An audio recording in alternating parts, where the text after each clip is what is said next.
This video will focus on, very basically, the concept of the PIV-I credential. There are several stratas of credentials within government. First, you have the CAC card, which is used for the military. Then you have the federal government, which uses the PIV card, the Personal Identity Verification card. Okay. Then you have the PIV interoperable, which works in between. The PIV card and the PIV-I card are interoperable, and this is typically issued to non-federal folks, which are states and private sector folks that are vetted. And what this is used for physical access to a building and logical access to computer networks. So the PIV-I credential is the one now being used in Virginia with the private sector that we've talked about. So in Virginia, you basically have the state of Virginia,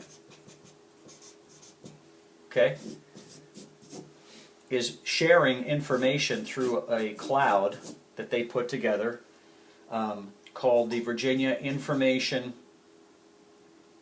Interoperable Information Sharing Environment, VISE. And through username and password, they're sharing information with the private sector. And today that's username and password. And this is a very sophisticated database that has software written in and programming that allows these companies and people to share information together. It doesn't take the data, it makes systems talk to each other. But there's a piece of that they're using now to add a PIV-I portion to this VISE program.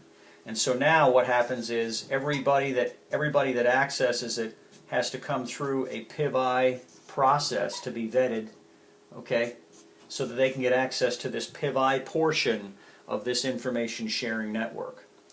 Now that PIV-I portion allows people to lock information down so that only people with this PIV-I card can see that. Username and password is not secure enough for this type of information. So what is that?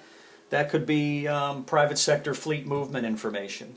That could be the whereabouts of vehicles or debris crews or plans that are sensitive, that only intended for government agencies and so forth. But right now in Virginia they're doing this pilot with Dominion Power. So Dominion is not using the PIV-I card for physical access, but 4 or 5 or 6 people, whatever, in the Dominion Power Ops Center were issued PIV-I cards, and they're logging in to share information with the state. And this information they typically haven't seen before.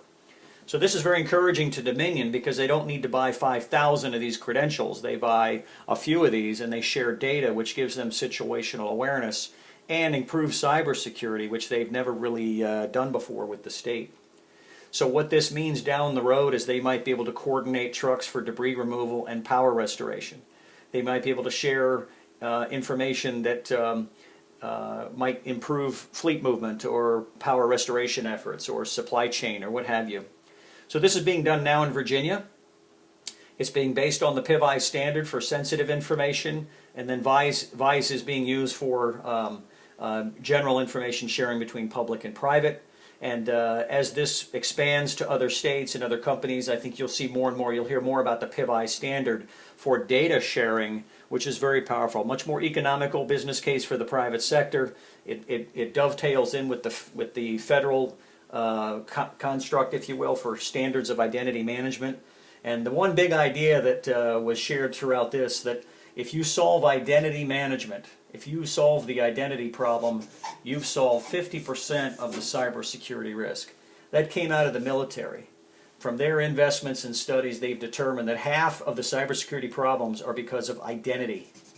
And this basically addresses that. So that is a huge first step in information sharing. If we can solve the identity problem and lock information and documents down like they are doing today, then we now can move into another area, another level, if you will, of public-private information sharing.